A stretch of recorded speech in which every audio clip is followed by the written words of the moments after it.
Welcome back to the Nosebleed Sports Podcast. Today I'm with my cousin Adam Schmidt. And I say today, but honestly, every single week I'm with my cousin Adam Schmidt. Adam, how are you today? I'm just really, really good. Really, really good. Really, really good. How are That's you? awesome. If I was any better, I'd be really, really good. That's good. I'm Chris Witt. He's Adam Schmidt. You can catch him at Adam Schmidt 44 on Twitter. And I'm at Sick With It. Like I said, we're the Nosebleed Sports Podcast. You can catch us on Facebook. Come friend us. We go live every Wednesday. Please jump on, check it out. You can see what we do here. And then if you can't catch us Wednesdays around 10:30, you can catch us Thursday mornings up on SoundCloud, YouTube, iTunes, Apple Podcast. Working on this. I've been working on this iHeartRadio thing, and I jumped on today to kind of see what's going on. Mm-hmm. I think I've been going about it all wrong. I'm a little irritated. We'll get there. We'll get there. It's going to happen at some point in time. We're already all over the world. We're worldwide, brother. We are. We're like I almost said Manute Bull. What's that guy's name? Well, he was too. Who's the rapper, the Mexican rapper or the Cuban rapper? Is he current? Because I probably Bull, don't. Something Bull. Pitbull? Pitbull. Yeah, Pitbull. He's Mr. Worldwide, ain't he? Is he? He's Mr. Worldwide. I have no idea. I'm pretty sure this is going to kill me all day. Having to turn to look at this. I'm turning myself around right now. All right, so we got a lot of stuff going on today. We got college basketball. We're going to get into college basketball. We're from Cincinnati. It's a Cincinnati-based podcast, I guess you would say. We do a lot of national stuff mostly, but we'll get into some UC basketball, some Xavier basketball, some other college basketball just in general. And we got, obviously, we'll talk about the Bengals. There's been, well, like I said, at Cincinnati, we'll talk about the Bengals. There's been some big coaching moves over the past couple weeks here, so This will be interesting. And then we'll get into a little bit of NBA. We like to do a thing on the NBA because we know a lot of our fans aren't the biggest NBA fans like we are. Right. We do have some. But so we just do the big three of the week. But we are big fans, and it's our show, so we're going to talk NBA. So we're going to talk NBA, and probably for a while, which it is what it is. Yep. So we'll get into the big three things in the NBA as well. So let's start off, brother. To begin, though, if you don't mind, I'd like to start off with a contest that we do. It's a poll question that we throw up every week. Worst hair in NBA. And when you say throw up, we don't mean vomit. When you look at these pictures, you might vomit. That's a very good point. But we post them on Facebook. So get on Facebook and vote. As a matter of fact, the worst hair in the NBA, our current matchup is Lonnie Walker IV versus Michael Beasley. You have, if you're watching live, you have about another hour and a half. About another hour and a half to vote. So if you want to do that, look, your vote, like in the presidential election, is not going to matter anyway. I'm just kidding. I'm not getting political here. Don't do that here.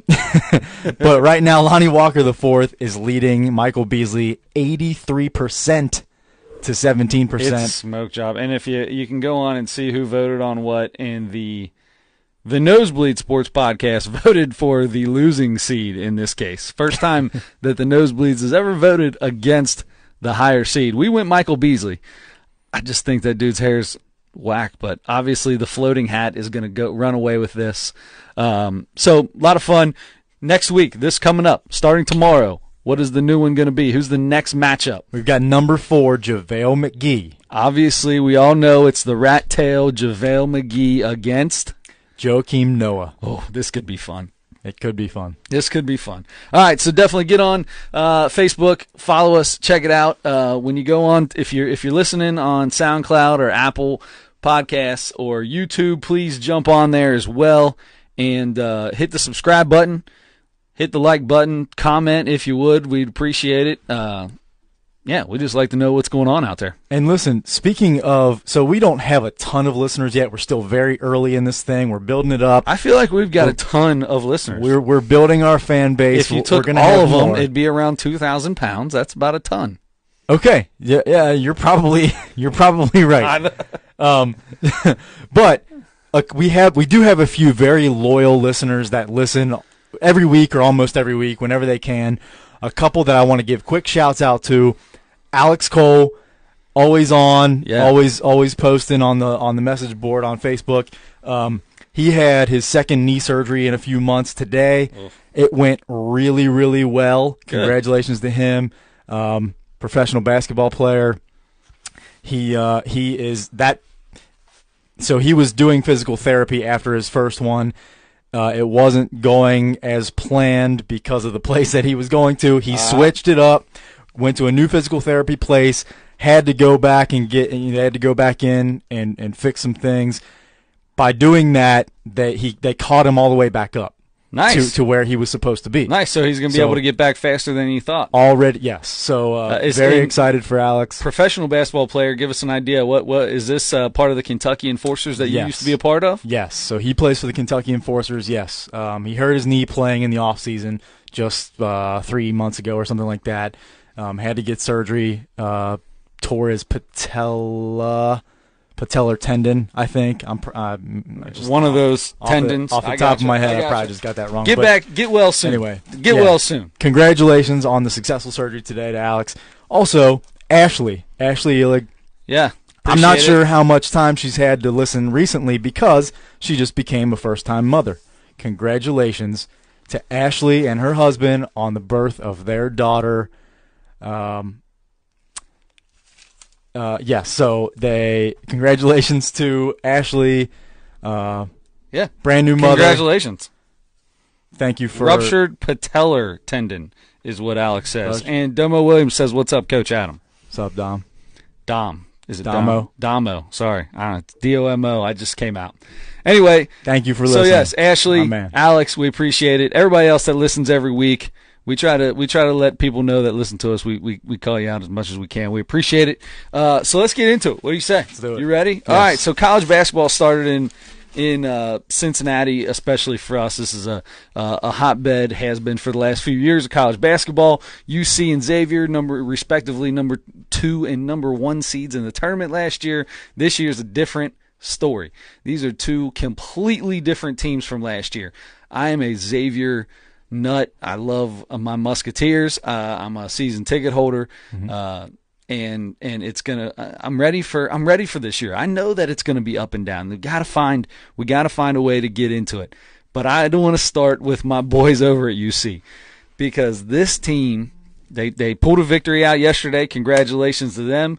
Much needed. That puts them 1-1. They opened up the new Fifth Third Arena against Ohio State and took a big L.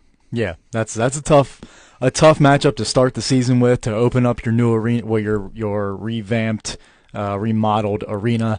From what I understand, I haven't had a chance to get there yet, but it looks really, really nice. Much improved from the old place. But it's a tough matchup. Ohio State looked really good defensively in that first game, and at the same time, UC struggled to shoot the ball. So that might be the case, and that's the thing is. That's what kind of been their calling card really for a few years now is UC is going to be a great defensive team.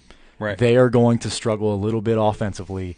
And I'll tell you, UC and X, since we talk about them hand in hand a lot of times, I feel like they're similar this year. Yeah, because they both teams lost their top 2 or 3 guys.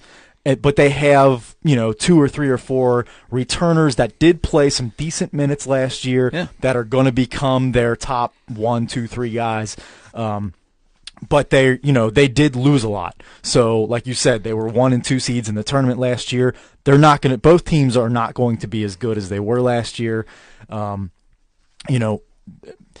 Xavier is, so UC already lost one against a good opponent. Yeah. Xavier's 3-0 now, correct? 2-0. No. They just lost to. They're 2-1. They lost to Wisconsin. Yeah, they did lose to Wisconsin. Yes. I already forgot about last night's game. Okay, ugly game. So they did. We'll get into that later. Yes. But anyway. the Ohio State deal. So you got Cumberland, Jennifer, Broom, 3 guys coming back that played good a lot of minutes from last year. But there's a lot of new mixture, man. It's going to take a while for Mick to get used to these lineups, find the right lineups. For some reason, Mick Cronin just thinks he's a defensive god. I don't know what his deal is. And I don't want to get into this and make it sound like I can't stand Mick Cronin, because I actually cannot stand Mick Cronin. He's a little Mick, and he's annoying, and that it is what it is. Oh, boy, here we go. I won't get too deep into it. He said something the other day. They played, so the first half was 27-18, and they ended up losing 64-56. So they scored 18 points in the first half against Ohio State. Mm-hmm. And he came out and he goes, I'm going to do some math for you guys out here in the media. If we would have held them to 27 points in the second half like we did in the first, we would have won the game. Well, yeah, you would have won by 2 because you only scored 56, but you're basically saying that the other team had to be just as bad as you. You played a bad game. You gotta admit you played a bad game. That's not 37.5 isn't like you gave up a ton, but I understand that you feel you are a defensive-minded coach. You're a defensive team, but you got to put the ball in the bucket, man. They shot, 20? They shot 27% from the field. That's horrible. That's bad. But that's exactly what I'm saying is they're going to win games like that. That's how they've been winning a lot of games in recent years. Somebody's got to be there to score, though. Sure. It's going to take some time for them to find that guy who's going to score. Cumberland had damn near half their points. Yeah, Cumberland's going to be your scorer. He's going to be the scorer, but same thing that's happened to him for the last couple of years. They can't get past that next round because they need another option. You got to have another option. You can't go in with just one guy. Going back to Sean Kilpatrick, that was the way it was. They would pass the ball around until there were about 3 or 4 seconds left on the shot clock and get it to Sean Kilpatrick, and he would have to bail them out. Yep. And he would make a lot of stuff happen by himself. But it's kind of it's really kind of stayed that way. Yeah. Yeah, definitely. So anyway, yeah, it'll be up and down certainly for the Bearcats. All right, so we'll get more into the Bearcats as the year goes on. We'll get more into X as the year goes on. X is the same way though. They got 4 guys coming back, 3 guys really that played good minutes last year. 4 guys altogether on this little mini core, but then Xavier's got 3 seniors. They're all transfers. None of them have ever played a minute of basketball for Xavier. And then we got 2 freshmen, one that plays, one that's in and out. Keontae Kennedy plays. And then we got, between Scruggs, Gooden, Najee Marshall, and Tyreek Jones, it's finding this new groove between these three senior transfers, grad transfers that came over. It's just going to take time. And everybody, we got to be patient. These aren't the 2 teams from last year where we're both top 5, top 6 teams in the country. It's not, or top 10 teams in the country. It's not going to happen. So be patient. Don't hate everyone. Xavier has to go to Maui. And this might be the strongest field in a tournament I've ever seen in my entire life. Arizona's out there. Auburn's out there, top 10 team in the country, who they play the first round. If they beat Auburn, they play the winner of Duke, San Diego State. They play Duke. So they play Duke. Duke is, and the reason I bring that up is because I'm excited about Duke. I hope to God that we find a way to beat Auburn. I hope Auburn doesn't show up because I want to play Duke. Not because I think we're going to upset them or something crazy is going to happen. Oh. I'm not that, I'm a big fan. I'm a homer. I'm not an idiot. Look, this Duke, just to be able to see this Duke team play I'm excited for my kids on that team. I think that's a huge experience to be able to play 5 NBA players. You're playing an NBA team. Yeah. Is this Duke team the most talented class of freshmen to ever come in? We talk about these freshman classes that come in. This is literally 1, 2, and 3. The top 3 freshmen in the country all went to Duke this year. Is this the best, the most talented that you've ever seen? It might be. It's tough because Kentucky's had so many of those teams that they had, 3 of the top 10 guys in the country coming in, and they were winning 25, 28 games with all freshmen. And they all, Kentucky every year has 4 or 5 freshmen that go to the NBA, Right. So it's tough. So I don't know if it's the best ever, but it's going to be. It's the most excited maybe that I've ever been. About a threat, because I swear I'm going to watch every single Duke game this year. This Zion Williamson, I talk about him for the last 3 weeks, I think, on here. I've never seen a big man with this much explosiveness since LeBron. And this kid's bigger than LeBron was when he came out. Yes. Size-wise. I mean, height-wise, they're about the same, but size-wise, he's 285, man. And he can jump out of the gym, and he's just as fast as anybody on the court. And he's the second best player on that team. Yeah, yeah. How crazy is that? Theoretically, yeah, coming out of high school, the high school rankings, yeah, R.J. Barrett was... Even if you just go by straight-up stats, I mean, legit, this Barrett, he's played better. Maybe not better, but he's averaging more assists, more points than Zion is right now. He's not getting as many rebounds, but I mean, this kid is I could still say he's number one, but Zion's going to get all the hype because he is Mr. Excitement. He really is. And he loves it, dude. He's got a smile on his face all the time. He seems like a good kid. I don't know him that well, but it's he's young, time will tell. But it seems like he is. Yeah, I have never heard anything. People have been watching him for 3 years now, from the time he was a freshman or sophomore in high school. I got Kentucky fans that I know, and they start watching their team when they're in high school, like juniors in high school, because they only get them for a year, sometimes two. Well, now it seems like it's been more of these 2-year guys have been going through Kentucky, but they only get them for a year or two. Mm-hmm. So you got it. If you're a Duke guy now, Duke's bought in big time to the one and done deal. If you're a Kentucky fan, you almost have to get on YouTube and watch highlights of these guys in high school to really know who your team is. Because I mean, Paul Scruggs last year, I mean, I liked him, but he's a completely different player last year than he is this year. So I cannot even imagine only having a guy for a year. You never really get to know him. Nope. Yeah, you don't. Yeah, but like you said, Duke's really bought into it. Kentucky has for a long time now. Look, you're gonna if you're willing to do that, and those guys have, Calipari and Mike Krzyzewski have adjusted, and some other coaches too, to that culture, that one and done. You're going to get the best guys. You're going to be really talented. Maybe you win an NCAA championship, maybe you don't, but you're going to be really good, really talented. You're going to play a ton on TV. You're going to get a lot of attention for your program.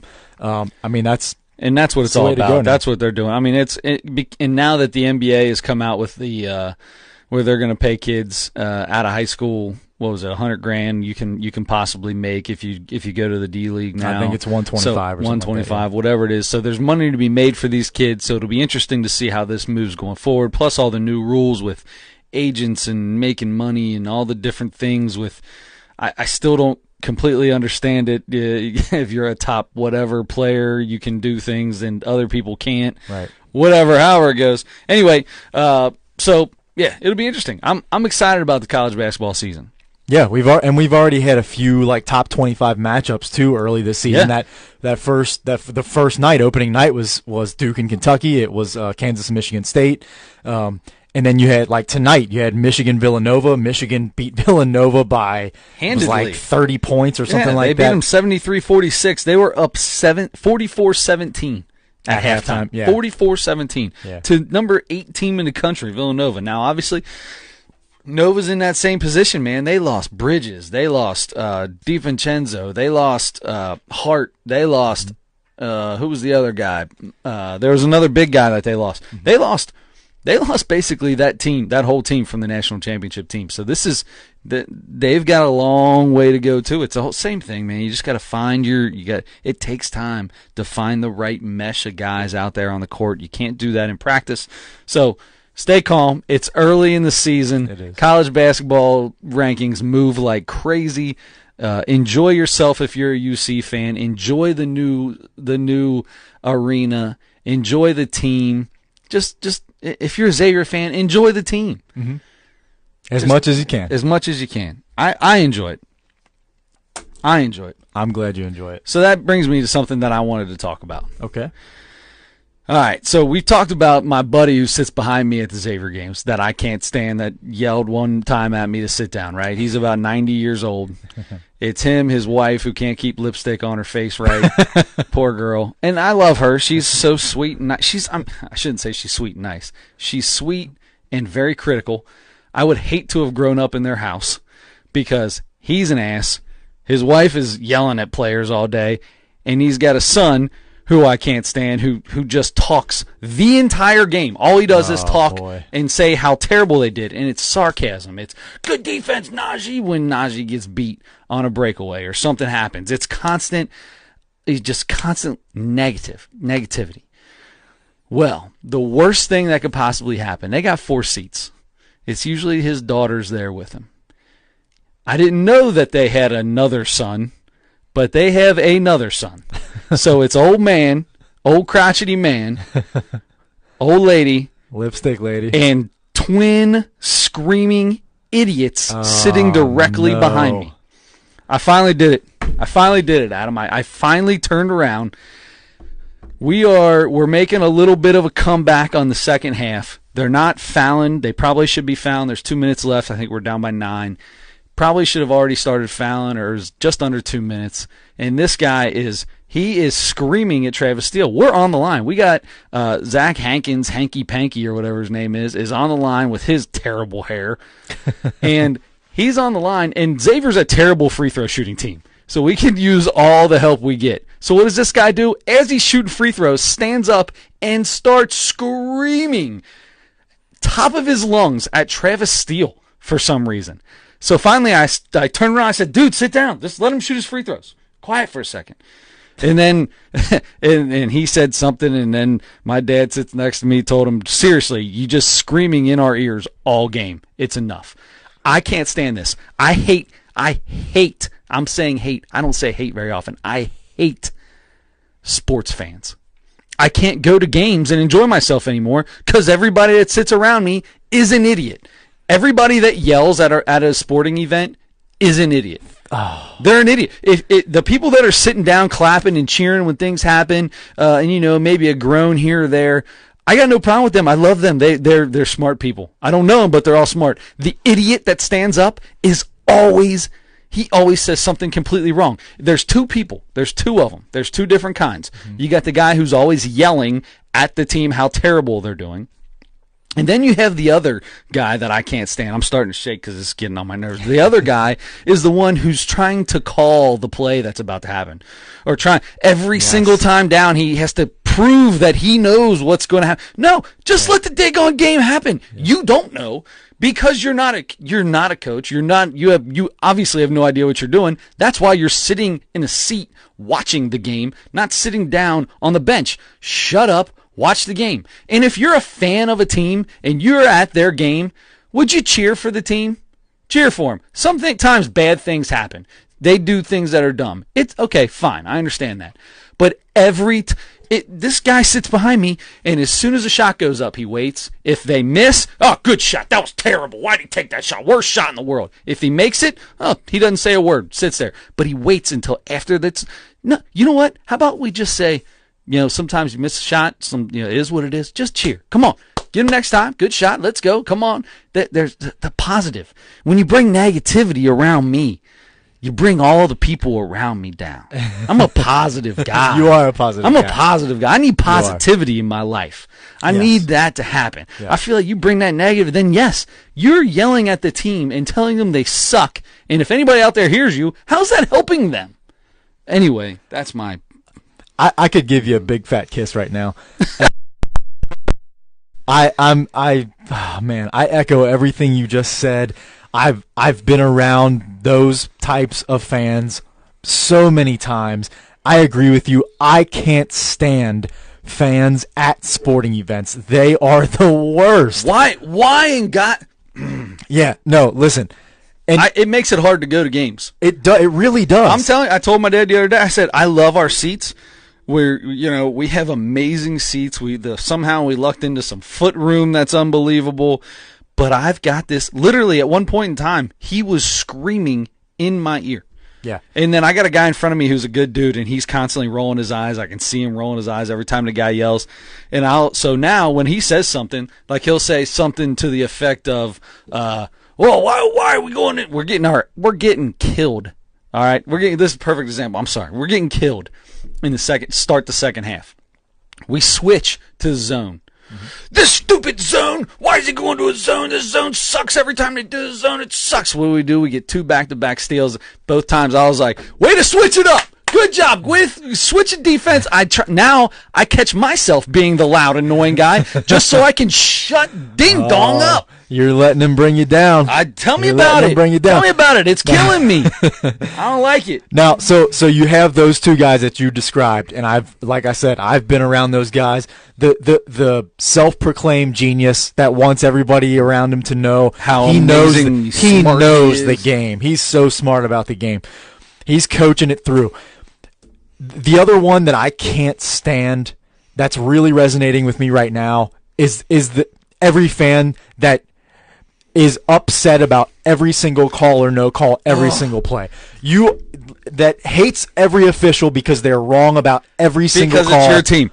Exactly. They always miss the call on the other side, but and if they call a foul on your guy, you can beat the crap out of somebody and it's not a foul. Yes. I got the guy you know what though?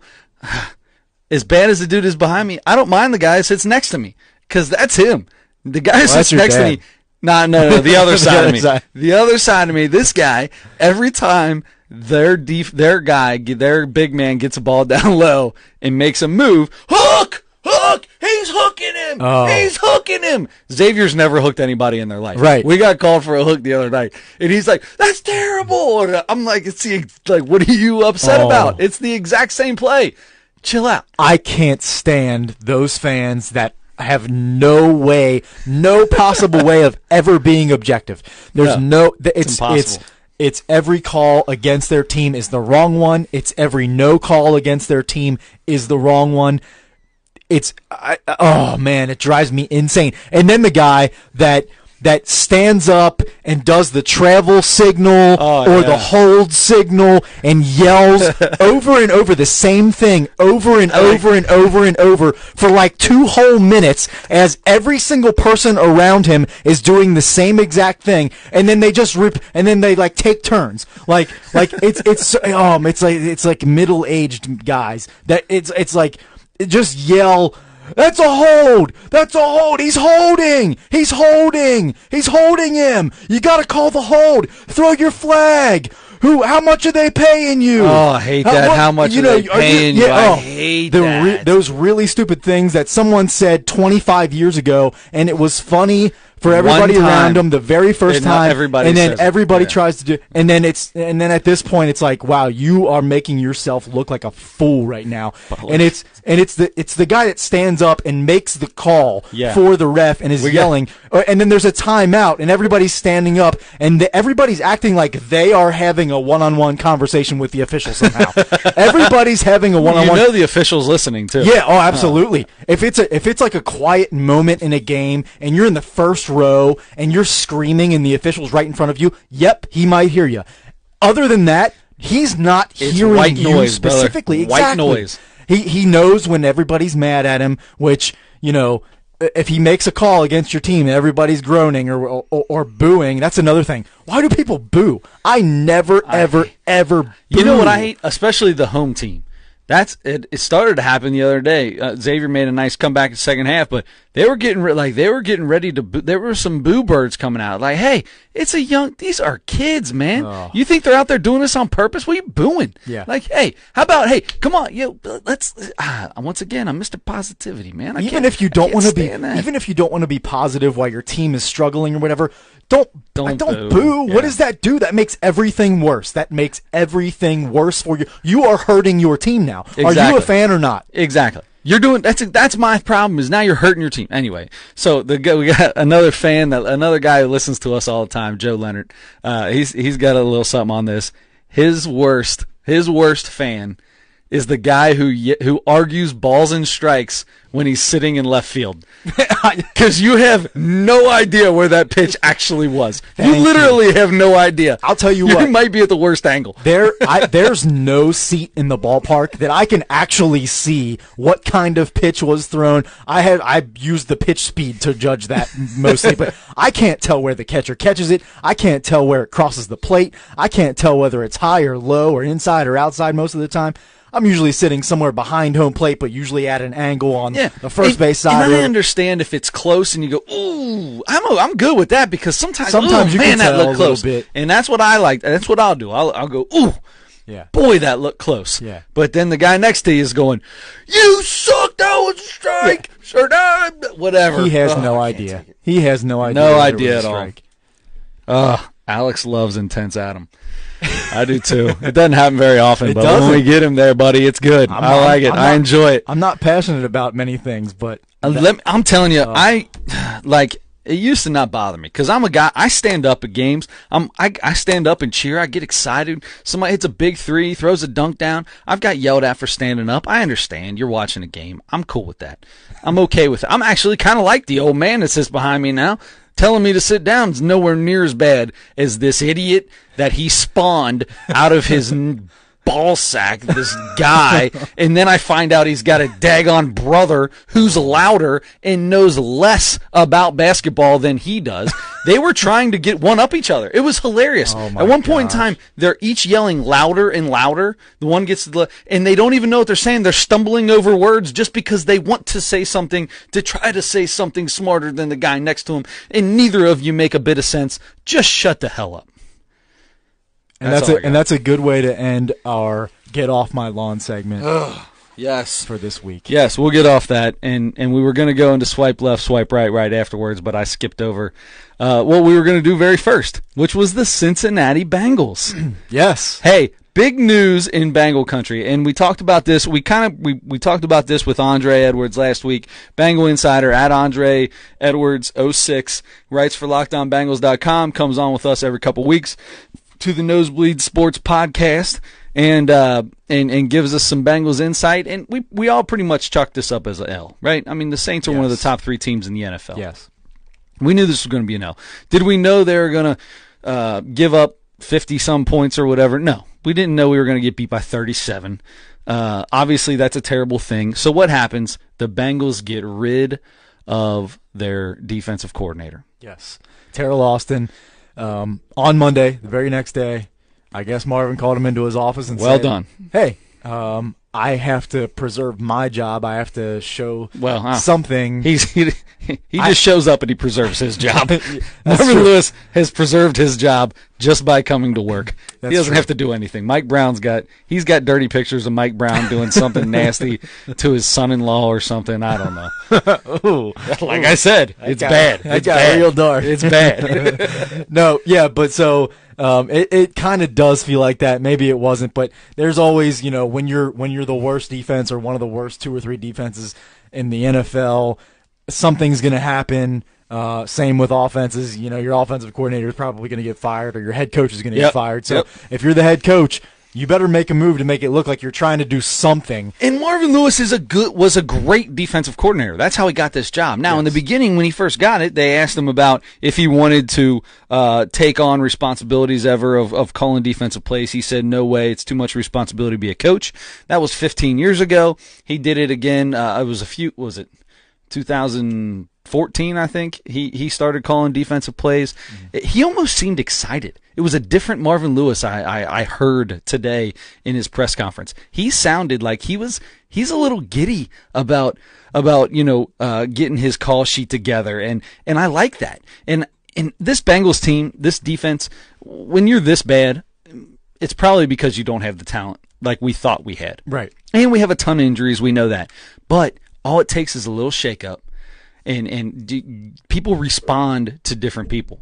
And Marvin Lewis, this defense he's a defensive guy, and he's been around for a long time. I think these guys have he has their respect, and I think this could be a good thing for my boys. I'm excited. We got what do we got? Boy, you are Mr. Positivity. Jeez, listen. We got Denver and Cleveland. So even if our defense still does suck, this is an opportunity for Marvin to fool his players into thinking they're good by playing two bad teams. And we can have good weeks. We can easily come out of these 2 weeks at, what are we right now? 5-4, we 7-4, and we're right back where we need to be. We got Baltimore coming up this week, which is going to be tough, obviously. But you get past that. I mean, they got an opportunity here to still keep themselves. They're still in the playoffs. They hold the tiebreaker against Miami, and they hold a tiebreaker against Indianapolis. So if something were to happen where it comes down to one of those teams and us as that second wild card, we hold tiebreakers against the other two teams that are in those slots right now. I'm feeling good about this team. If they can manage to squeak out a 9-7 season. And I think that's absolutely the best they can do. Then it comes down to those tiebreakers. Then they're gonna kind of back their way into the playoffs. Honestly, the way they helped the Bills do it last year. Right. Now, here's my question for you. Before we get too deep into what's coming up in these, Cleveland fired Hugh Jackson. Marvin hires Hugh Jackson after he fires his defensive coordinator. Hires Hugh Jackson. Says he's going to call plays. Is the succession back on for Hugh? Probably. Hugh's probably going to be our next coach. It's going to be terrible. It is what it is. But that's not the point. If you're Bill Lazor right now, how do you feel about hiring Hugh Jackson? I'm sure Hughes was our offensive coordinator 2 years ago. Right. And was very good. Right. I'm sure it's not like just an easy, comfortable thing. Like it's no big deal at all. I'm sure Bill Lazor is probably going to say, no big deal. I trust. Of them already have. I trust. Yeah. But in the back of his mind, that's what he's telling the media. In the back of his mind, he's going to think something's going on here. I don't love this. He might love Hugh Jackson as a person. He's probably a great guy and everything, but as a coach, he's got to be thinking, man, I really need my guys to perform, or my job's probably on the line. So here's the deal. So Marvin Lewis, when the defense comes, he's the acting defensive coordinator. Yes. When the defense comes off the field, the defensive coordinator gets his defense together and goes over that series. Someone has to be in front now at taking the head coaching spot while he's back there. So Hugh Jackson is essentially going to be the head coach of this team while the offense is on the field. And he just came in, and now he's going to be working closest with Bill Lazor than anybody, and that's the dude who Bill Lazor is probably most worried to have his job taken by. Now, Bill Lazor's done a good job. Don't get me wrong. I don't think he has any fear for his job. But when you bring in the ex-offensive coordinator who was successful enough to get us starting a head coaching job, it's just a little odd. It's got to be awkward. Yeah.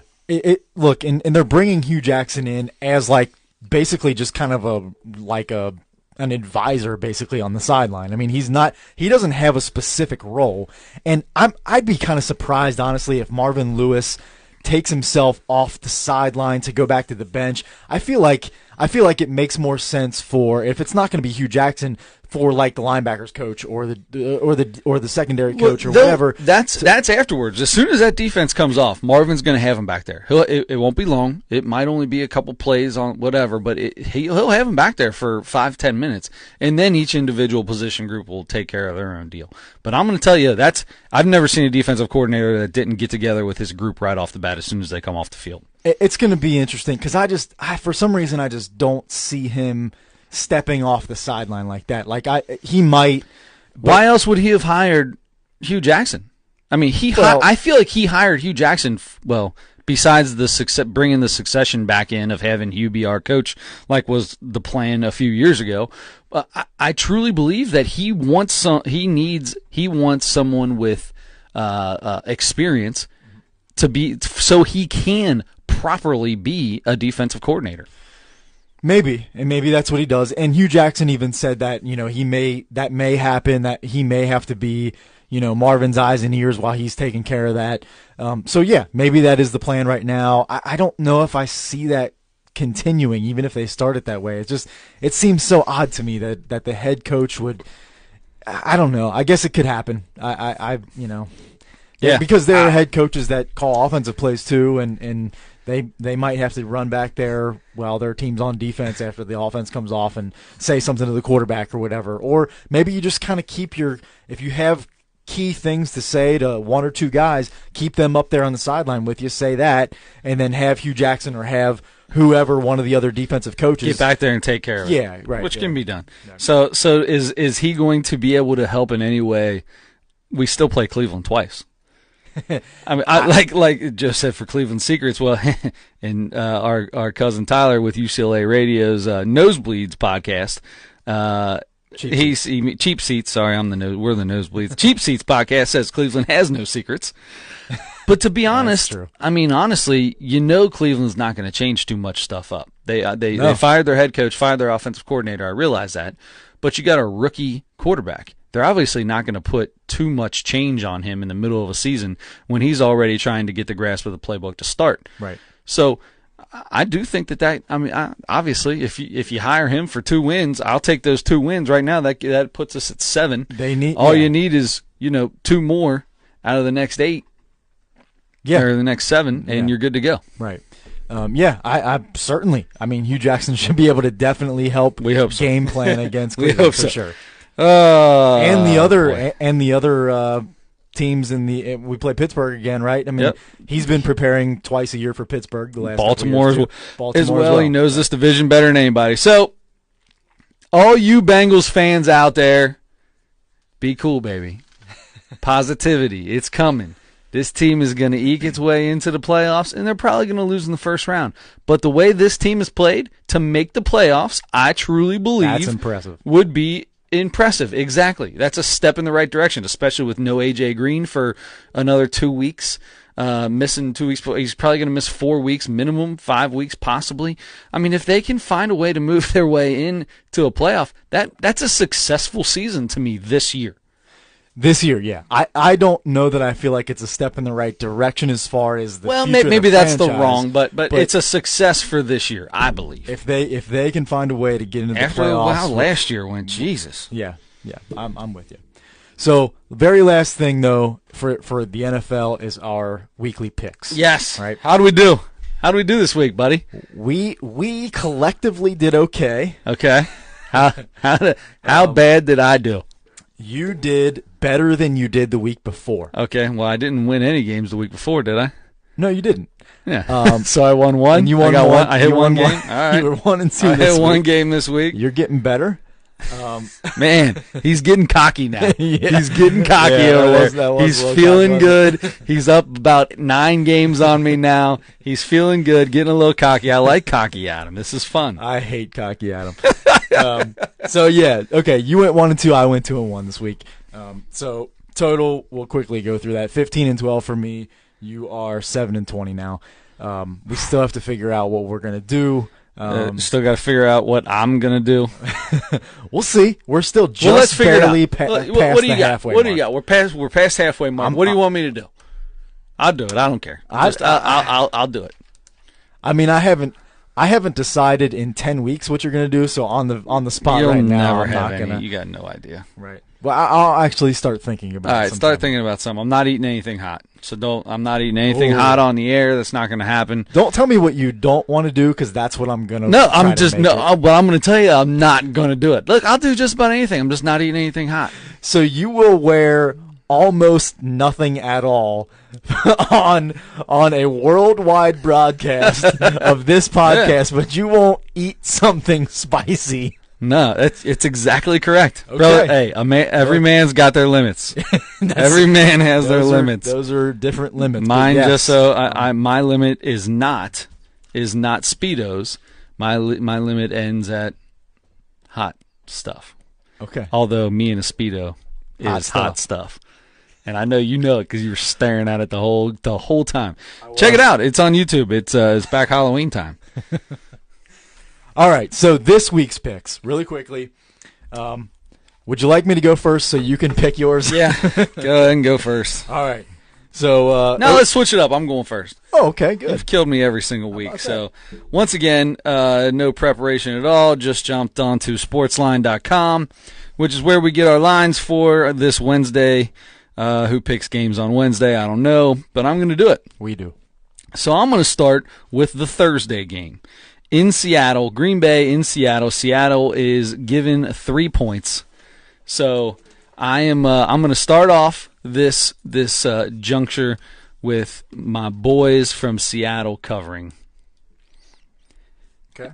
I don't know why, because I absolutely love Aaron, your older brother, but I'm going to take that. All right, so then we're going to go to Baltimore. Baltimore's giving the Bengals 3. I'm taking the Bengals to win that game, so I'll take the Bengals +3.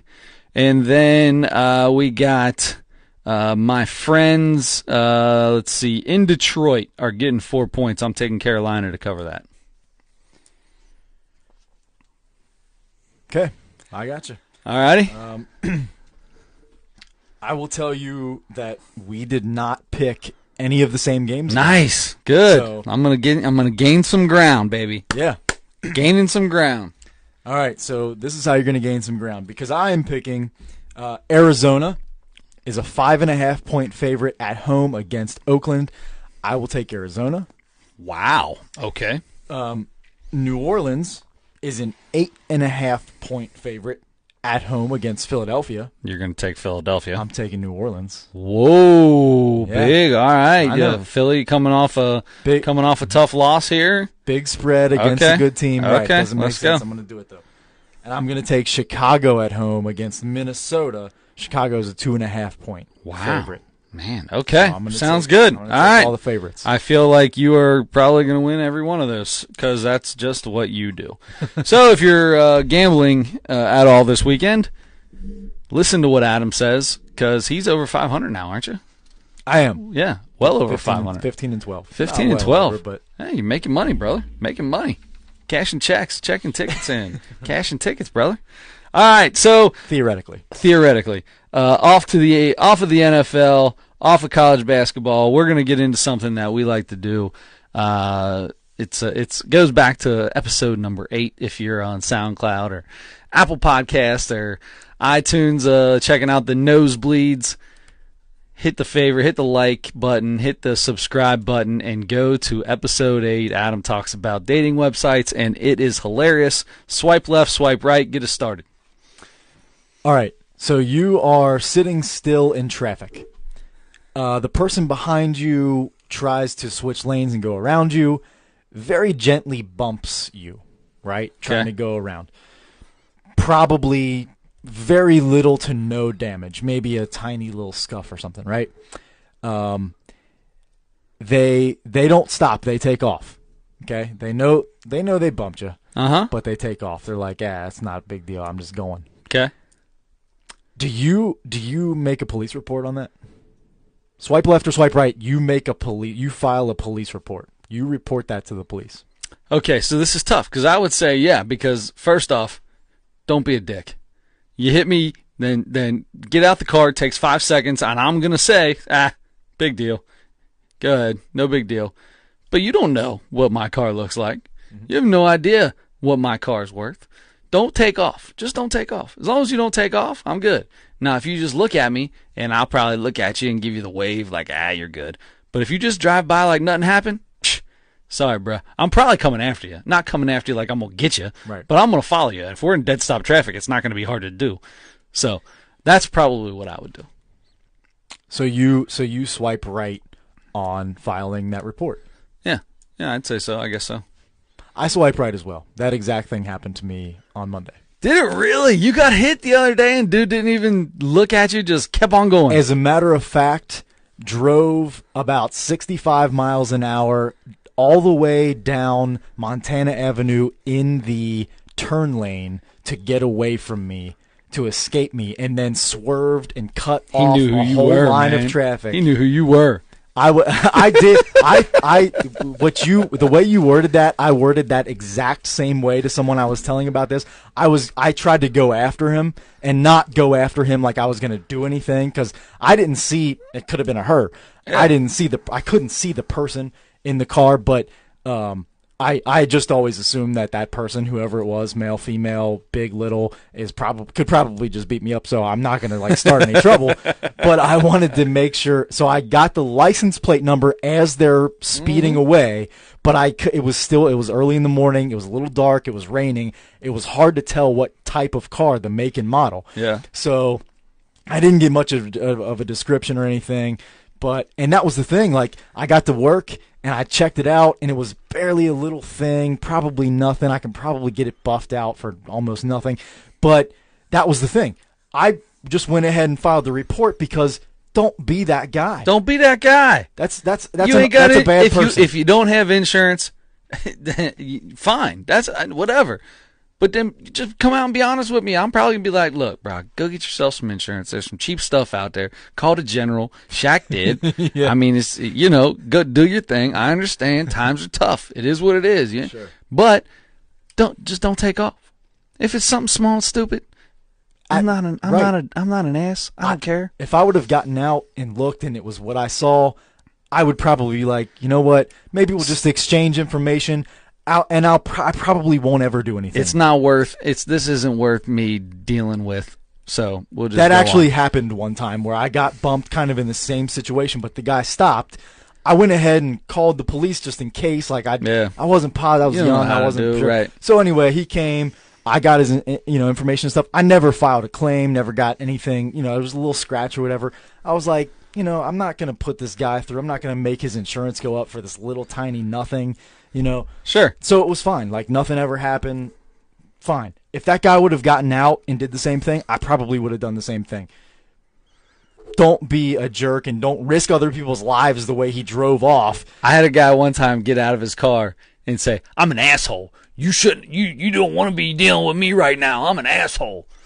Wow. I was excited to go. I mean, I was excited for that. I was like, all right, bro, let's have some fun. You're going to be like that. Let's call somebody. I don't know what I would have done. That's yeah. All right. So anyway, swipe left, swipe right. Have you ever seen Quick Change, the halftime show?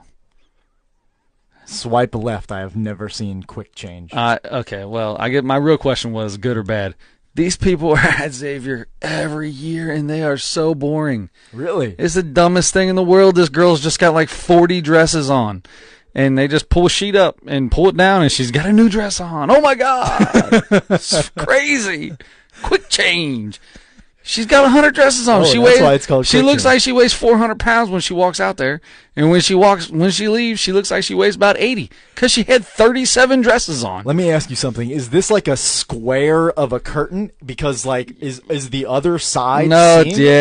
This guy's got it and he shoots it up. Oh, it's like a circle, right? Yeah, I may have seen this before. I think I may have seen that before. There are some really good halftime shows. There are. There was a really sweet old man that climbed chairs in Cleveland. I've seen that twice, actually. That guy was the greatest thing That's the most I've ever yelled while at a basketball game at somebody ever. And you got the classic Red Panda. The Red Panda's awesome. I dig Red Panda. That's some tough shit. She's right terrific. Yeah. Somebody stole her unicycle. Did you see that? Is that right? No Somebody way. stole her unicycle.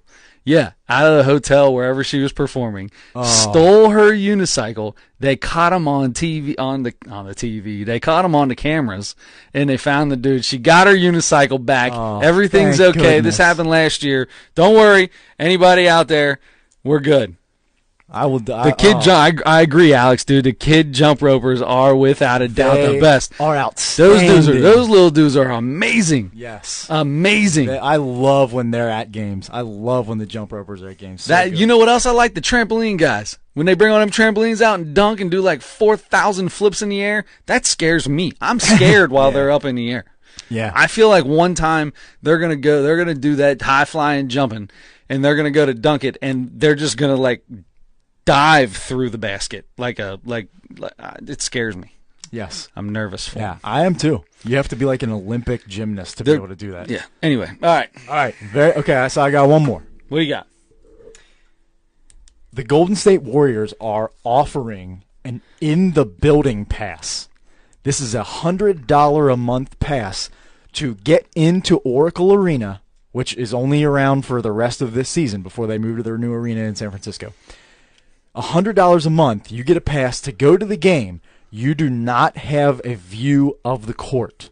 Swipe left. Screw that. I would rather go watch the game at a bar down the street or at my house where beer is cheaper. So you're telling me I got to pay $100 a month to get into this place while they're playing. I realize they're great. I don't get to see anything while I'm there.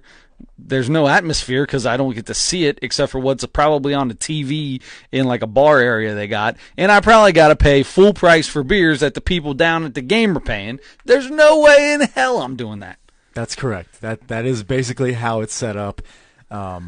Yeah, I mean, it's going to cost you a bunch of money. You might get a little atmosphere from being in there. But, yeah, you can't see the game live. On the court, you are watching. What about you? You'd pay that if they were here. If you lived in Oakland and they were the best team to ever step onto a court, would you pay $100? You're not going to the game. You're not seeing the game. It's not like you're really there. I don't think I could do that either. I would swipe left on that. Let me ask you this though, really quickly. Go ahead. So your favorite basketball team on any level is the Xavier Musketeers, correct? Correct. We've established you're a season ticket holder. If they, and obviously it would be a different price range. So say $20-$25 a month, where you go to however many home games they have that month. Say they have 3 home games that month or 4 home games that month or something. You pay $25. You get into the arena. But you are on the concourse. You cannot get to where you see the court. No, I go to the game to watch the game. I don't go to the game to stand around in the concourse area and pay for beers that are way too expensive so I can watch on a small TV with no sound on it. No, swipe left. Pay to go to a game, not be around it. I'm with you. I swipe left. It's stupid. It's just dumb. I can't believe they're doing it, and people are going to pay for that. Oh, absolutely. Even worse.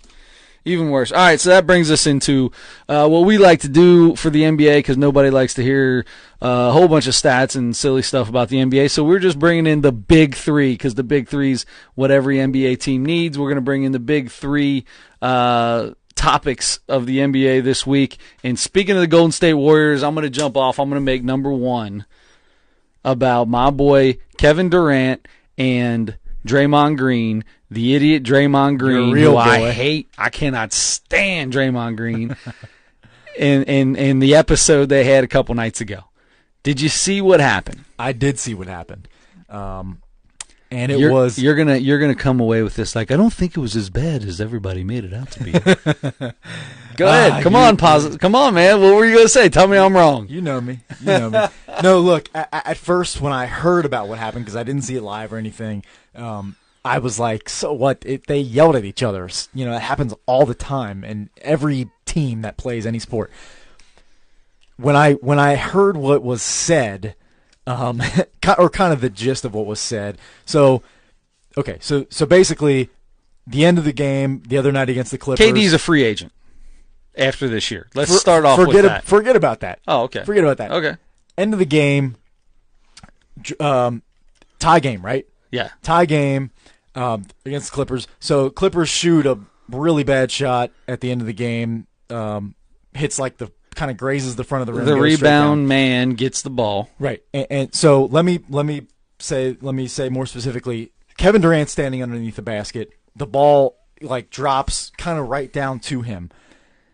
He's standing there. Draymond Green is running at the rim to get the rebound. So Draymond Green kind of like almost cuts in front, or he like grabs the ball. Gotcha. Grabs it before as he's KD going can past get it. KD. Yep, right. Go. So Draymond Green has a little momentum then, kind of going toward the sideline, but then he kind of uses it and I already know where you're going with this. I gotcha. He's going up the court. Turns it up the court. KD stands there, and this is my problem. So Draymond Green goes your up. Problem is. He crosses half court. He goes to when he grabs the rebound, there's about 5 seconds left. He dribbles all the way down the floor, dribbles into 4 Clippers before anybody else gets down there from his team. Dribbles into 4 Clippers, loses the ball. Ball gets away from him. He dives on it and recovers it at the buzzer. They don't get a shot off. Right. Obviously, a really, really... KD wanted the ball. KD's calling for the ball. He's smacking his hands together, calling for the ball. Now, you don't like it because he's way behind it. At this point in time, he's behind him. He's not hustling down the court, right? Right. So what KD should have done, obviously, because at that point... I'm not worried about all that. That's not the point of this, though. But at that point, KD is standing still, clapping his hands with 5 seconds when Draymond Green first touches the ball. So 4 seconds from the time he grabs possession and starts, taking a few steps. I got you. So, okay, KD needs to hustle his butt. So Draymond Green's taking it up the right sideline. KD is standing in the middle of the floor underneath the other basket, but if he sprints up the middle of the floor, that's where you need to run the break anyway. Okay. That would have made a lot more sense for Draymond Green to give it up right there. I understand. KD is sprint. I understand. KD got upset for something he didn't need to get upset with Draymond Green about. Well, no, it's fine to get upset about because he should have had the ball. He should have had the ball. The ball should have been in his hands no matter what. He wanted the ball. He's calling for it. I'm sure he said something to Draymond Green in the effect of "Give me the ball." It looks like that's all he said to him. Yes. Okay. So there you go. That is not the point of this thing. That is so far beyond the point of what happened. That right there, what you just did, is the reason nobody likes listening to the NBA stuff. No, I feel like you what need happens the details. Is, what happens is KD is a free agent next year. KD has been holding this team hostage all year long about being a free agent. No. I got not holding anybody hostage. You're completely right. He's not holding anybody hostage. He's not making any decisions. He's not signing anything, which is his right, and that's fine. This team shouldn't care about any of that. Right now, they're playing right now for this season. Let's get done what needs to get done, and we'll move on to next year when it gets here. That's how it is. Especially as players, you understand, there's money to be made. You don't count somebody else's money and everything else like that. Draymond Green, after KD's upset with him, looks at KD and starts saying, "I've been here since before you we won championships before you got here. I was the man. I made plays before you got here." Basically telling him, "Forget you. We don't need you." And then he says it. He physically says, "Are you even going to be here next year?" And brings up a man's contract situation, his free agency, in the middle of a game. Called him the B word multiple times. KD is seen mouthing, "That's why I'm out," talking to Andre Iguodala, basically saying, "That's why I'm gone." Now, I don't know if that's really what he said because I can't read lips, but it's what it looked like it said. Either way, you cannot, in the middle of a game, much less in the middle of a season, start talking about somebody else's contract information. Yes. Don't hold that. Obviously, there's some tension going on in that locker room. There is, and maybe it's only Draymond Green who has an issue and is thinking about it. But he's the leader. Steve Kerr. Here's the deal. Steve Kerr got in a heated an argument with Draymond Green. Was it 2 years ago, I think? And they were like going at each other, screaming at each other. And it was caught on tape, all that stuff. And Steve Kerr came out and said, "That's why he's our man. It's all good. He's the fiery guy. He's our guy. That's why he is who he is. That's why we are who we are." He does that now. Now he does that with KD here, and they suspend him for a game. Yeah. Talk about who's the man and who's been there longer. They don't give 3 craps about who you are, Draymond Green. They care about KD, and they want to make him happy. And that did nothing. I guarantee it did nothing but piss him off even more, and I love it. I think they care about Draymond Green because first of all, he leads your team in assists at the power forward position. It's okay. I could walk out there and lead the team in assists. All you got to do is find a way to dribble up the court and throw it to one of those 3. But he makes a lot of the right plays because he shares the ball. He's their best defensive player. He hustles. He's passionate. He does all that stuff. Now, that's his passion, his fire. While most of the time his teammates are going to love that, and a lot of people, I like that about him, that also is what gets him in trouble because that fire mixed in with the embarrassment of having that, it wasn't technically a turnover, but he went down and fumbled over himself. They didn't get a shot off. Yeah, he didn't get it off. And he screwed up. Even though Kevin Durant would have shot the ball from behind half court because he wasn't running down the floor, doesn't matter. You know what? He would have got a shot up. He would have got a shot up, which is better than what Draymond did. But if Steph was out there, none of this would have mattered because they probably would have had that game won by 50. So the only problem is, Draymond Green reacted the way he reacted because he was embarrassed. I mean, he was embarrassed and he didn't like people yelling at him. And he just reacted because he doesn't know how to control his temper. Okay. Yeah. And look, I thought it was pretty impressive the way Kevin Durant, because Durant said stuff back to him, but he wasn't real animated. Like, he just was like, he was upset. He was upset, but I didn't think, it could have gotten a lot worse. The exchange, he didn't get up from his chair. He didn't really like turn his body to him or anything. He just kind of was like, give me the ball. And Klay Thompson was complaining about him not.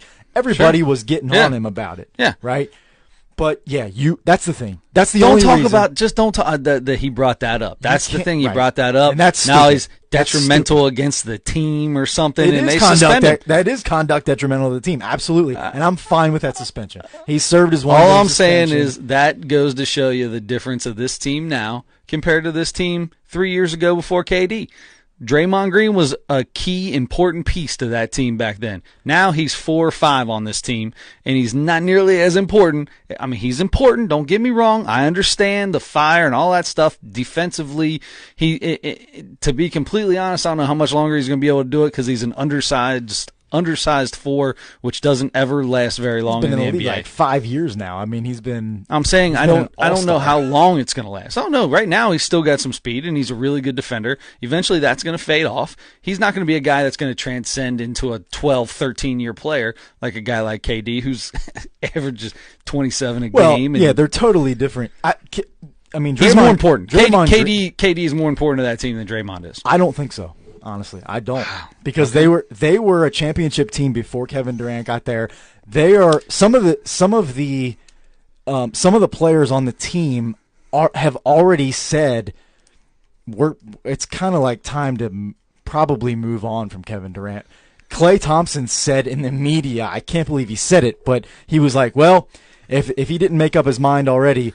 It's made up now. It's made up now. Yeah, it's made up and now. I don't necessarily agree with that because it was one incident, and it's by the end of the season that's going to be gone. I agree. And is this overreaction Monday or whatever you want to call it? I know how it is, and maybe it's just it's because it's Golden State. That's what it's all about, man. It's the best team. This is the greatest thing that we've seen since the Bulls in the 90s. I mean, this team is phenomenal. They walk out and can do whatever they want at any point in time. I mean, they come out and they're going to try to get 200 points at some point this year, I think, just for fun. Yeah, and they could easily. They've had 90 twice at halftime already. They get this everybody year. back. Yeah. And when Steph's back, this whole team's back there. And just think, they got Boogie Cousins sitting on a bench. Yep. Boogie's on a bench. When he doesn't get thrown out of games from the bench, yes. How great is that? This is going to be the first guy ever to not play, to get, what is it, 5 technicals in you? Is it 5 technicals in you? No, it's like 9, 13, whatever it is. He's going to end up with the amount of T's that you need to be suspended for a game and never actually play in a game. He has more technical fouls than games played so far. See, look, I like Boogie. See, I like Boogie Cousins. I don't like Draymond Green. I like Boogie Cousins. I feel like I don't know. I feel like Boogie gets on this team, and Draymond Green is an afterthought in everybody's mind. I don't think so. I think Draymond Green does too much of the other things that you have to have. So you still got Iguodala that can play D on whatever guy that he's playing. Not quite the same as he used to. He's slowed down. He's slowed down. You got Klay Thompson, who's going to be your number 1 D guy on any guard. You got Iguodala, who can do everything that he needs to do that Green does on defense. And then you bring Boogie in. Well, you bring Boogie in, and Boogie is bigger, stronger, better shooter. Yeah. He better offensively. Oh, definitely. Obviously, probably not defensively, but you got Iguodala still there who can be that guy who's actually bigger and longer and more athletic than Draymond is anyway. I really don't know. I think Draymond is just a fire. He's just a mouth. I think that's what he is on this team. Oh, I think you can replace him skills wise. I'm not trying to say that he sucks and he's terrible. I'm just saying that I think he's a piece, unlike KD or Steph, who are the man. KD's the man. I mean, he's the MVP of the finals the last 2 years. He's obviously the man. They're the scorers. Kevin Durant is the scorer. Draymond Green plays a much more complete game than Kevin Durant does. That doesn't mean that he's a better player. That means he plays a more complete game than Kevin Durant does. And I said it last year. I feel like this team is different. Look, yes, they're still scoring as much as they can't be stopped, and that's what the NBA is now. They've looked different since Kevin Durant has gotten there. They don't move the ball the same way. Yes, they're still scoring, and yet they still score more than everybody, and they still win Sure. just as many games. Sure. Well, no, they are winning 73. You're right. But yes, I know what you're saying, and a big part of that is because they got bored, and it's they were just tired of winning every single doing what they need to do every single night because they can turn it on and off when they want. But I think we're gonna, and with or without this Draymond Green thing, I'm sure it doesn't help. But with or without it, we may see Kevin Durant go somewhere else after this year anyway. Probably. And I think I almost kind of want to see that. New York just or LA. And I had no even problem. Things up. It'll Sure. even things up. And I had no problem with him going to the Warriors. Everybody hated that. They're already the best team. Kevin Durant's so soft and everything.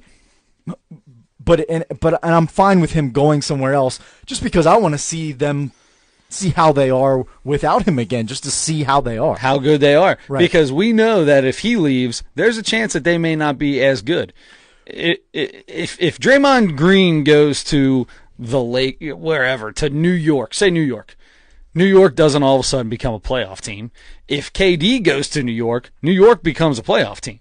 There's big differences there. All I'm trying to say is, I know that Green's that your glue guy or whatever you want to call him, but he's way more dispensable than a guy like KD. And he just needs to back his roll up a little bit, and somebody needs to smack him in his mouth once. Yeah, that does need to happen, and that's the thing. Like those guys, that's what happened. Those guys got on him. Kevin Durant told him, "You need to give me the ball at the end of the game, especially when Steph's not in there." Yeah, because that he needs to have the ball. He should have the ball. He should have the. And if it's not him, and look, Draymond Green can make plays. He can be a playmaker. But in that case, it wasn't happening. He dribbled into four. He made a bad decision.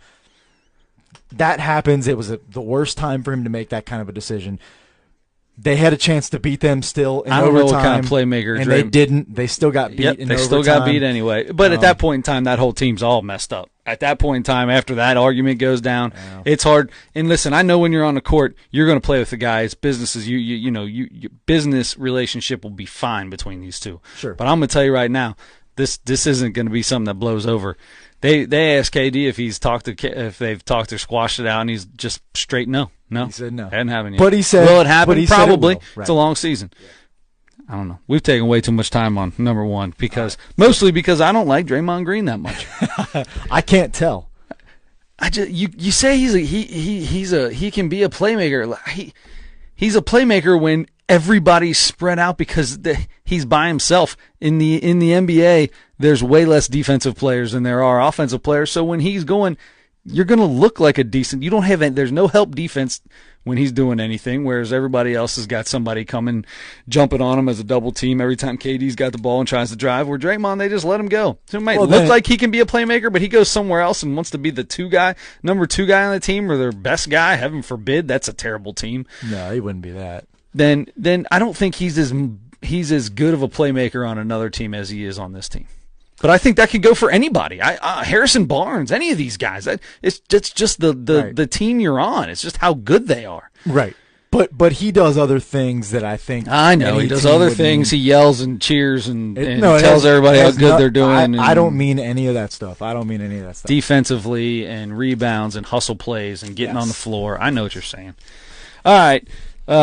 We've taken way too much time on this. Which one do you want to get into? We'll do this real quick. Okay. So the least important one, I would say, Carmelo Anthony's probably played his last game with the Houston Rockets. It may have played his last game in the NBA. I don't know a lot of people that are going to want to who's going to want to put up with a guy like that. I mean, what's he going to do? He's going to come out and score for you. I like Carmelo. I loved the very first pair of real person shoes I ever bought were a pair of Mellows back in the day. Real person shoes. Real person. I never had somebody's name on a shoe when I was a kid, except for Chuck Taylor. So anyway, he's a real person. Yeah. So I really do like Melo, but at this point in time, man, he's shown his age. He literally is just stuck in one spot. He can't move his feet. Defense has been gone for years. he's a shooter now. He's basically relegated himself to a 3-point shooter.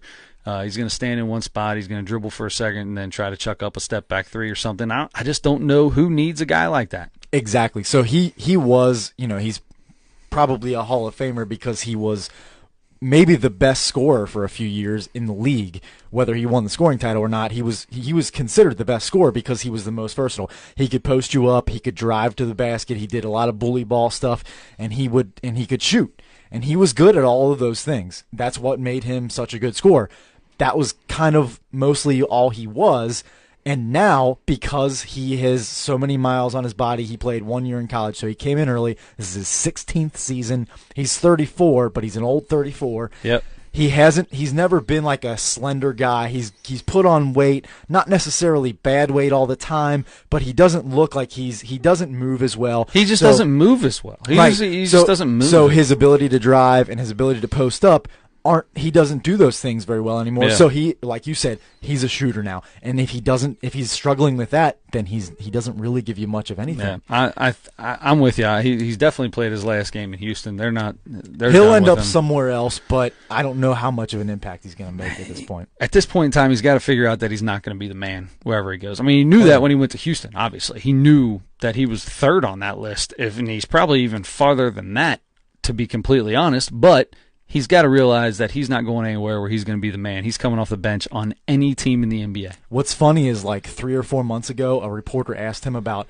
what about coming off the bench? Would you do that? And he laughed at him because the thought of coming off the bench was so absurd to Carmelo Anthony. Well, that's the only thing that boy's going to be able to do here. He's made two starts out of playing in 10 games. So 8 games of his 10 games that he played in Houston, he came off the bench because he had to, because he thought that was going to be a chance to win a championship. That's the only way he's coming off the bench. So he did that, and they're 5-7, something like that. They've had a bad start to the season. Yeah. A lot of people are blaming him. I don't think it's necessarily him, but they'll be all right. Anyway. All right, number 3. Number 3, we've been tracking this for the last couple Jimmy weeks. Butler. Jimmy Butler finally got traded from the Minnesota Timberwolves. And the T-Wolves won the night. They did. They did. And guess who didn't win? The Philadelphia 76ers. He made his debut with the Sixers tonight. They lost. The Timberwolves won tonight without him. Let me tell you, that the Minnesota Timberwolves lost this trade by far, right? Am I wrong about that? They could have got so much. They had the offers that were coming in that you're hearing that they were getting for Jimmy Butler were amazing. Yeah.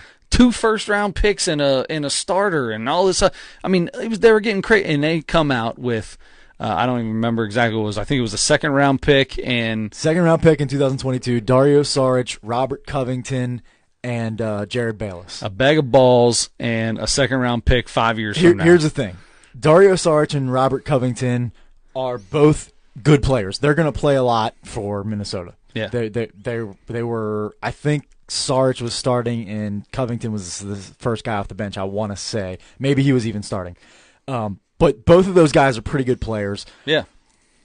Minnesota I don't think lost by a lot, but compared that's what I mean. Compared to what they were getting offered and the offers you heard were coming in. If it's true, the 4 first-rounders or 3 first-rounders and Eric Gordon from Houston, and then Miami made a couple different offers. Miami was the one I heard that they were really interested in. Yeah. And they turned all those down and ended up getting ended up getting a couple decent They'll get rotation good ball players, sure, yeah. but not You're not getting what you needed to get out of him, nor are you getting a possibility at a pick at somebody that could be a number 1 guy on your team. Anyway, right. I'm not so sure how that went. But one thing that I'm excited about this is Markelle Fultz now is going to have to be relegated to the bench. Mm-hmm. This kid, I've never felt worse for somebody in my life. I don't know what's going on in this dude's brain. Have you seen the free throw way he was shooting free throws the other day? He's got like a hitch in his free throw now. This kid is messed up. And coming out of college, I mean, people that were watching him were like, this kid is legit out of Washington. They're like, nobody gets to watch him because he's on the West Coast, but I'm telling you, he's legit. Something happened in his mind, and he got all funked up. He got the Chuck Knobloch disease.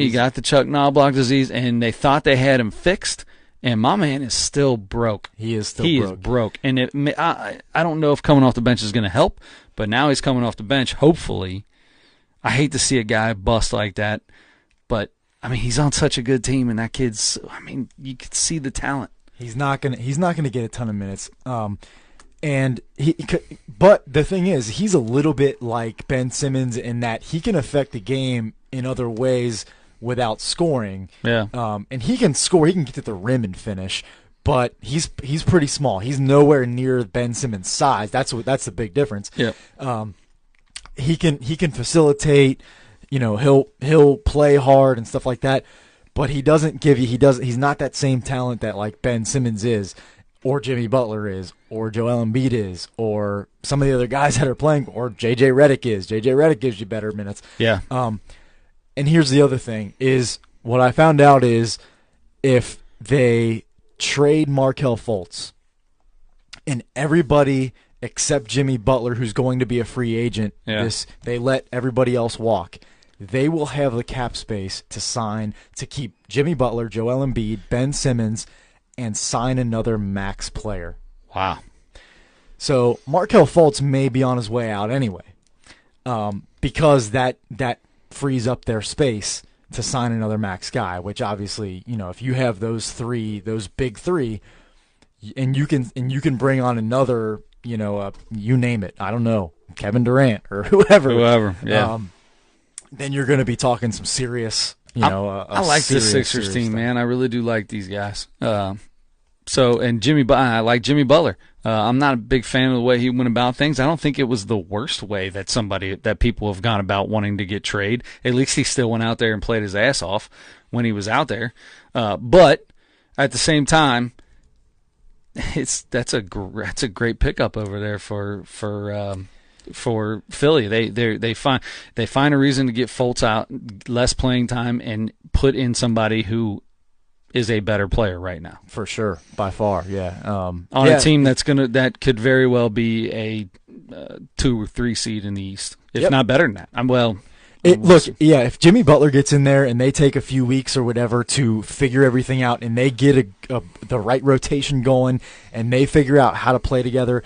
Yeah, I mean, they can win the East. Honestly, they can win the East with that team. Yeah. They got to beat the Celtics. They got to beat the Raptors. They've got some teams to jump over, but I mean, they have that team. That's why they made that trade, because they're that close. Yeah. Right. Doesn't matter. Yeah. Warriors are going to win it. Yeah. But I don't know. Well, maybe not. They're going to trade KD. They're going to get rid of Draymond Green. Here's what's going to happen. Okay. Here's what's going to happen. Let me hear it. KD's going to say, "Listen, you want me to stick around? You got to get rid of Draymond." They're going to trade Draymond Green, and then KD's going to leave anyway, and it's just going to be Steph and Clay.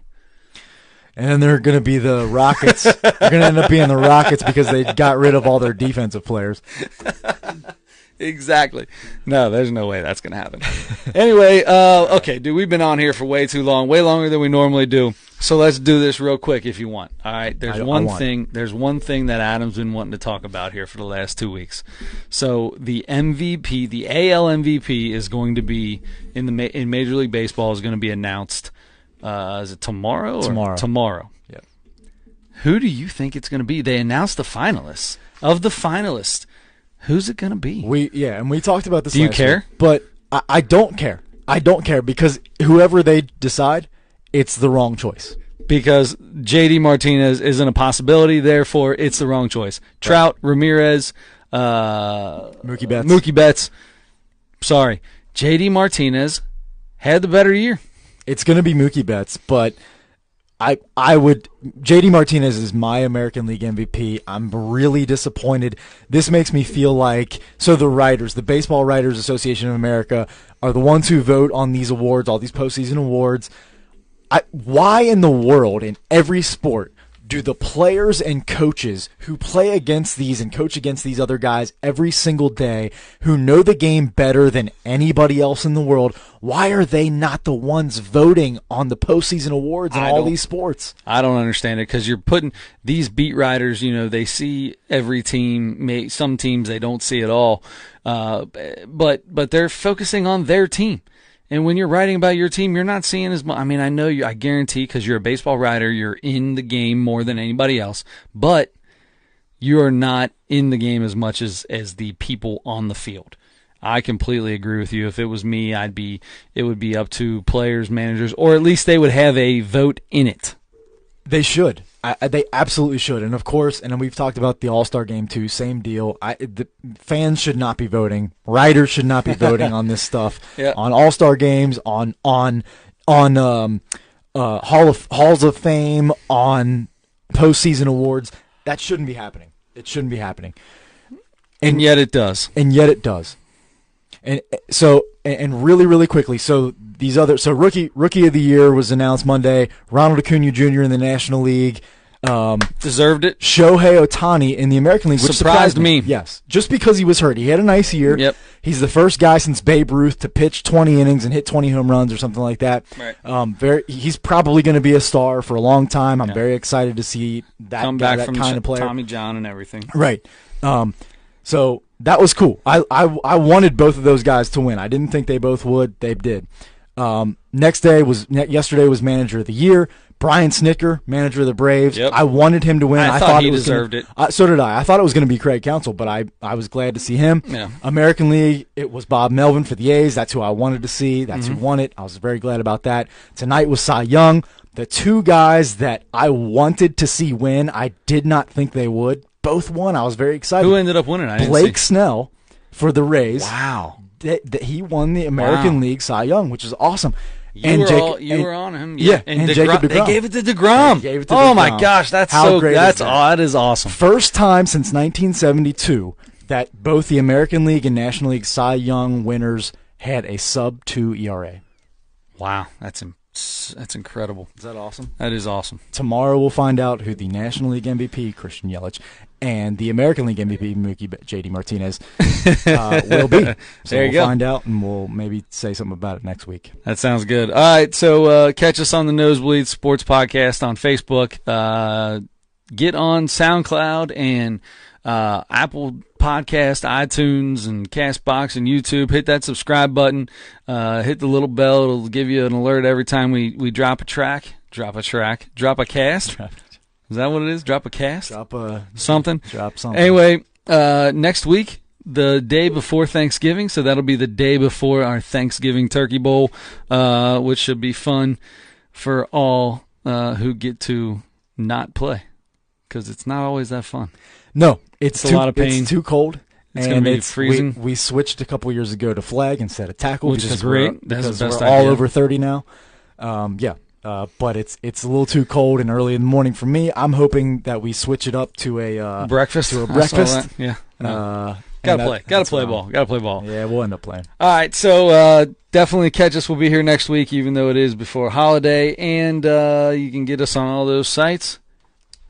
Adam at the tweet box. Adam Schmidt 44. I'm at Sick With It. I